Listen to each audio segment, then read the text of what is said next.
comentar sobre o habitat saudável, que é uma nomenclatura, digamos assim, né, que surge aqui dentro da socioecologia, mas que atravessa até demais a minha pesquisa. Assim, né, a gente está falando, debatendo isso, assim, vendo a nossa pesquisa pela perspectiva da socioecologia, e o meu trabalho, falando um pouco sobre ele tem a intenção de fazer uma cartografia popular em comunidades periféricas de cidades que não têm suporte técnico mesmo, assim, né? Cidades de porte pequeno e intermediário, que é onde os técnicos não chegam, assim, né, basicamente. Então, é mais ou menos nesse contexto que acontece a minha pesquisa, a produção dessa cartografia, para que esses territórios sejam vistos em arquivos oficiais, em cartografias oficiais, e que possa haver um planejamento urbano, seja da gestão, ou seja da própria comunidade, né, de outros setores da sociedade civil como um todo, sobre ele, porque eles não são vistos, assim, né? Então, a minha pesquisa basicamente é isso, e aí na minha etapa de mapear potencialidades e riscos do território, é onde entra o habitat saudável, e aí eu vou comentar um pouco sobre isso, né? Como eu falei, o habitat saudável ele surge aqui dentro da socioecologia, justamente por conta da fala que a professora Eliana falou, né? Que o habitat saudável ele pensa a habitação para além da parede ali da edificação, né? Então, vai entender o entorno e vai entender principalmente como é que está aquele indivíduo dentro da habitação, como é que está a saúde mental do indivíduo, né? Não adianta você ter uma super habitação e você está com a cabeça, né, em outros lugares, assim. Então, o habitat saudável, ele atravessa também a área da saúde dentro da perspectiva de que saúde não é apenas a ausência de doença, né? É também a prevenção de doenças, por exemplo, e também o bem-estar, né? Não é apenas você estar sem nenhuma doença, mas também a prevenção, e é isso. Então, o habitat saudável, ele é um habitat com bem-estar, e pensando nisso, a gente vai olhar a habitação para além das paredes da edificação, basicamente é isso. E aí é onde acontece a minha pesquisa, né? Onde acontece a minha pesquisa. Como eu falei, eu sou do Ceará, e a minha pesquisa acontece na cidade de Tianguá, que é uma cidade que fica entre o Ceará e o Piauí, e está inserido numa microrregião que chama microrregião da Ibiapaba, né? E a palavra Tianguá é uma palavra portuguesada, né? Da língua tupi, que originalmente se chama Tinhanguaba, que significa gancho que agarra as águas.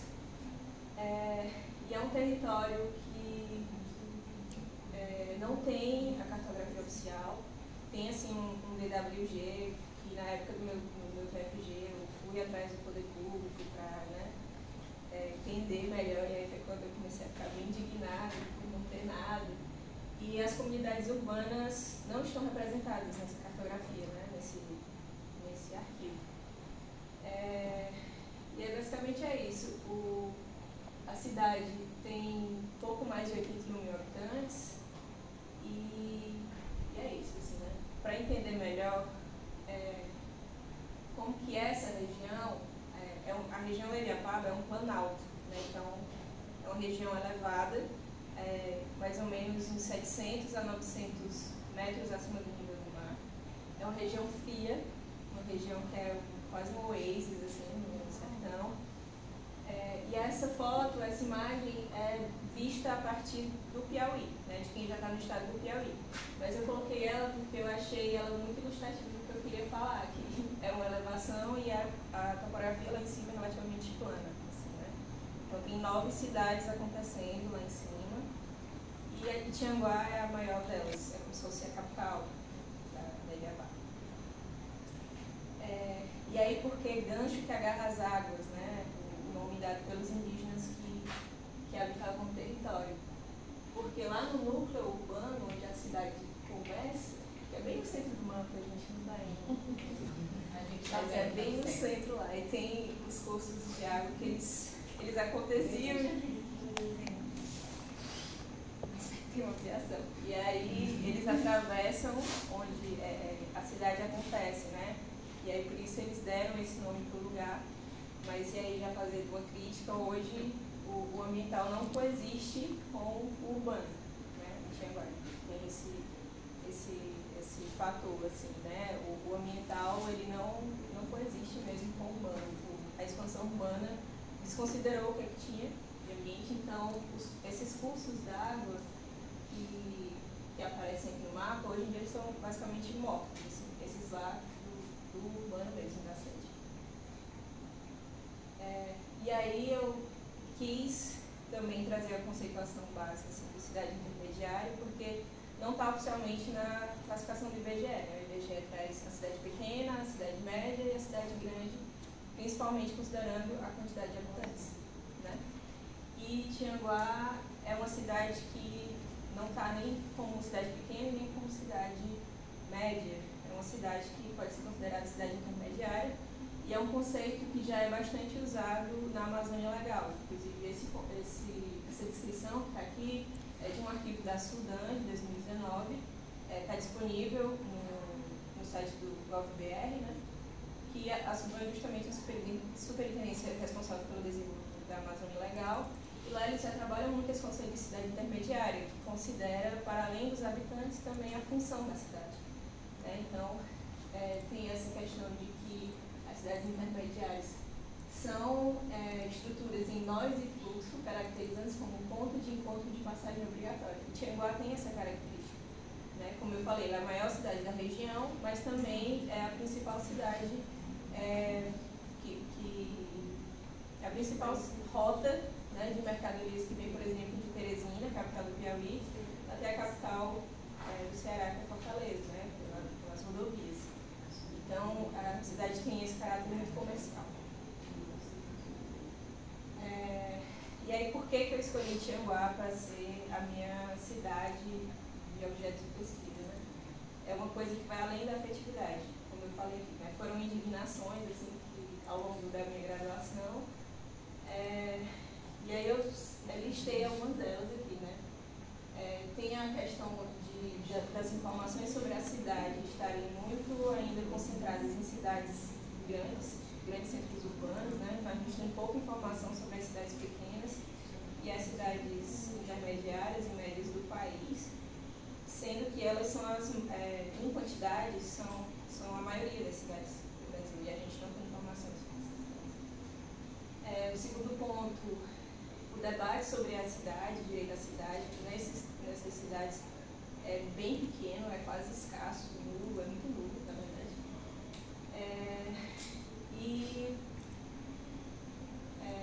Assim, como eu comentei, né, já tem essa lacuna de representação dessas cidades, cartografias oficiais, por exemplo, assim, entender o território. E quando a gente olha para a perspectiva da periferia, né, das comunidades urbanas, isso acontece de uma forma que vai assim, ser bem cruel com a população que vive nessas comunidades urbanas, né, porque elas ficam realmente invisíveis ao planejamento urbano formal, padrão, né? Então, pensando nisso, assim, né, eu pensei nessa questão de produção da cartografia popular para trazer essas cidades, ou esses territórios serem visíveis, né, fazer deles visíveis. Eu acho que é isso. Aqui é só falando um pouco do meu trabalho, a metodologia é uma metodologia muito pautada em pesquisação, né, porque eu sou uma pessoa muito de gostar de estar fazendo as coisas ali na prática. Então, tem a revisão bibliográfica, mas também tem levantamento em campo, tem conversa com os moradores, tem todas essas ações, né? E os meus objetivos, né, que ficaram intrínsecos no que eu estava falando, mas contribuir na produção de conhecimento sobre esse tipo de cidade. O segundo, investigar o surgimento de comunidades urbanas nesses territórios, né, nessas cidades. demonstrar a necessidade de movimentos insurgentes. No caso, a minha pesquisa, por exemplo, é um desses movimentos insurgentes de produção de informação sobre o espaço e criar uma metodologia que possa ser replicada para outras cidades que têm características similares a Tijuana. Aqui as etapas de trabalho, só para ilustrar que eu estou bem no início mesmo, assim, né? Atualmente eu estou em coleta de dados e informações e revisão bibliográfica, além das disciplinas.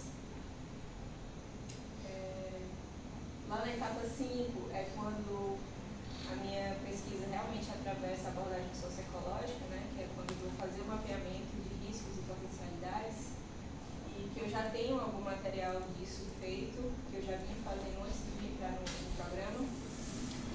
E é isso.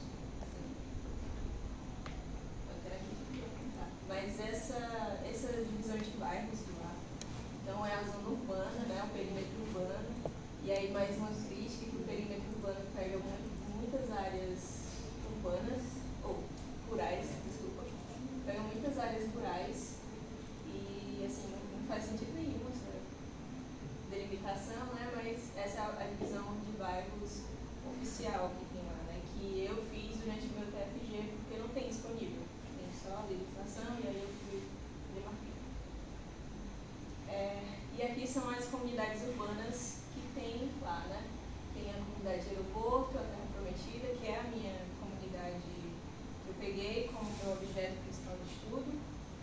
A comunidade de Subestação, Notimório, Tianguazinho e Cópolis, são as comunidades periféricas, né? Comunidades urbanas que nem são tão periféricas assim se a gente considerar a legislação, porque, né, pegam áreas gigantescas. E aí, por que eu escolhi a Terra Prometida? A Terra Prometida é uma comunidade que eu tenho contato há bastante tempo, assim, porque eu sou voluntária em muitas ações, né? É uma coisa de família, assim, desde criança fui envolvida com voluntariado. E a Terra Prometida é uma comunidade que eu tenho essa proximidade já, né? Conheço as lideranças e eles são muito colaborativos quando a gente leva esse tipo de ideia, de debate para eles. Então, a escolha da comunidade e aqui é a delimitação da Terra Prometida, que eu fiz junto com os moradores. Eu falei, gente, onde é que começa, onde é que termina, e aí eles apontaram para mim no mapa. E essa imagem é como que era o território em 2013. Né? Então, um dos motivos de também ter escolhido a Terra Prometida é que teve uma expansão muito, assim, uma ocupação muito rápida, né? 3 anos depois já estava assim, em 2016, a ocupação, e aí a gente percebe que eles tentaram seguir, mais ou menos, as ruas do loteamento que tem ao lado, que é esse loteamento aqui, né? Para tentarem eles mesmos se inserirem na cidade, né? Teve essa tentativa.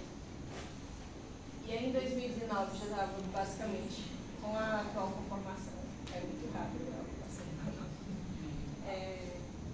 Basicamente já estava, né, consolidado em 2022 e como está hoje, 2025.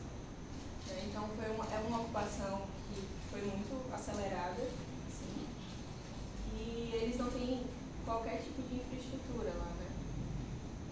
Infraestrutura urbana, no caso, vou comentar isso um pouco daqui a pouco. Mas olhando no entorno, assim, o entorno mais imediato da comunidade, tem alguns equipamentos, né? Tem 2 equipamentos de lazer, que é a areninha e o estádio. Tem 3 equipamentos de educação, que é uma SEI, uma escola, no caso, Centro de Educação Infantil.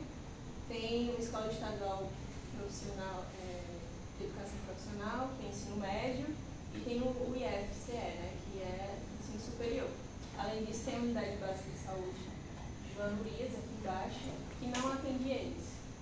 Eles não têm acesso, assim, eles por conflitos territoriais, né? Então, a gente de saúde não considera eles território para ser atendido.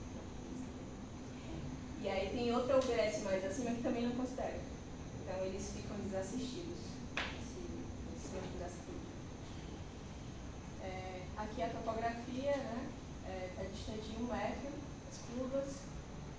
é uma topografia que eu também extraí do projeto Topodata, de 2001, porque também não existe levantamento topográfico do município, né? Então, eu extraí da imagem satélite. E aqui já é o início do que eu fui coletando pós colação de grau, assim, né? O que eu fiz entre o PFG e o início do mestrado. Tem a via principal lá, eles falam que a principal, que é a que está em verde, que é a via onde tem iluminação e coleta de lixo, mas também não tem abastecimento de água, não tem esgotamento sanitário e não tem infraestrutura de drenagem pluvial. Mas isso se repete em toda a comunidade, né? Essa é a única rua que passa a coleta de lixo, como eu falei, e a única que tem iluminação. O resto da comunidade inteira não tem. Aqui são algumas imagens de vezes que eu estive lá, né? Nessa primeira imagem tem a questão, ilustra a questão dos conflitos territoriais que tem lá entre facções criminosas. Aqui embaixo é um ponto de conserto de alguns equipamentos que tem lá, mas assim, pega os dois lados do ponto e meio que, quando ele não consegue consertar, ele deixa lá. Aqui na segunda coluna, que é uma coisa que falta mapear, assim, exatamente onde está, mas que a gente não sabe que existe, são nascentes, tem muitas nascentes ao longo da comunidade, nascentes de água, mesmo olho d'água. Inclusive, dentro da casa das pessoas, tem nascentes dentro da casa. Na terceira coluna, a gente tem tentativas, digamos assim, de apropriação de espaço pela população, né? Eles não têm área de lazer dentro da comunidade, então tem esse ponto onde esses meninos estão, que é uma árvore bem grande, uma copa bem grande, e a população ocupa muito aí, fazem a pedra de banco e tal, ocupam esse espaço para estar. E aqui embaixo também é a casa de um dos moradores, onde ele aproveita, por exemplo, o banco de ônibus para ser o banco da área dele, da casa dele. Na quarta coluna tem como que ficam as ruas lá após chuva, né? Não tem nenhum tipo de pavimentação, é terra batida, então fica bem feio durante as chuvas lá. Embaixo tem mais uma imagem da casa desse senhor que faz a apropriação dos bancos de ônibus, né, para ser espaço de estar na casa dele. E na última coluna, lá em cima, a gente tem uma ponte improvisada, um caminho improvisado, e tem muitas dessas dentro da comunidade, né, que é uma forma deles também de conseguirem transitar, tanto por conta de não haver drenagem pluvial, mas também a questão das nascentes, como tem muitas nascentes, mesmo quando não chove, tem muita água lá sempre, né? E aqui embaixo a questão que entra o coletivo, entra o social, né? Mesmo dentro desses cenários todos, eles conseguem ainda, tipo assim, ter uma relação muito boa entre eles, assim, né? Um senso de coletividade muito grande. Não está no tempo. Mas aí, assim, em resumo, o que foi mapeado até aqui e onde que atravessa a questão da abordagem socioecológica, né? Do que é o ambiental, o espaço, do que é a coletividade, o social, né? E o indivíduo, que é o mental, né? Então, o que eu mapeei e constatei até agora, tem a questão de iluminação, a questão de infraestrutura urbana, né, que eu falei, a questão das nascentes também, o acesso à cidade, não tem tantos serviços próximos a eles, e quando tem, por exemplo, equipamento de saúde, a UBS, eles não conseguem, de fato, ter acesso. Espaços de lazer estão improvisados, como eu mostrei na imagem. A questão do social, os moradores têm uma boa relação entre eles, sim. Eles recebem o programa Ceará Sem Fome. Existe a cozinha solidária, o sopão solidário lá, que eles mesmos organizam e divulgam, pedem doações para fazer esse sopão, porque muita gente passa fome lá mesmo. Assim, né? Então, eles organizam esse sopão para darem para essas pessoas. Ações e eventos voluntários em datas comemorativas, por exemplo, aquela imagem que eu mostrei, que era do Natal, eles se consideram bairro, eles não se consideram comunidade, assim, eles se consideram o próprio bairro, né? Eles estão legalmente inscritos no bairro Santo Antônio, mas eles não se consideram. Eles consideram que a terra prometida é um bairro. Né? Tem essa questão de pertencimento, né, deles. Eles não têm regularização urbana e eles fazem uma evangelização compulsória lá, assim, né? Enfim, o avanço das igrejas evangélicas. Tá. E aí tem a questão individual, que é o que afeta a cabeça da pessoa, né? Os conflitos territoriais, o desemprego, a insegurança alimentar, a moradia, que lá são autoconstruções, e a maioria delas estão em áreas onde não devia, né? Como, por exemplo, dentro de uma área onde tem uma nascente, por exemplo. O acesso à cidade, que além de ser uma constatação aqui do ambiente, né, do espaço, também é uma coisa que atinge o individual, a baixa escolaridade e o estigma, porque por eles estarem na Terra Prometida, existe um estigma sobre eles, né, um território estigmatizado. Então, é isso.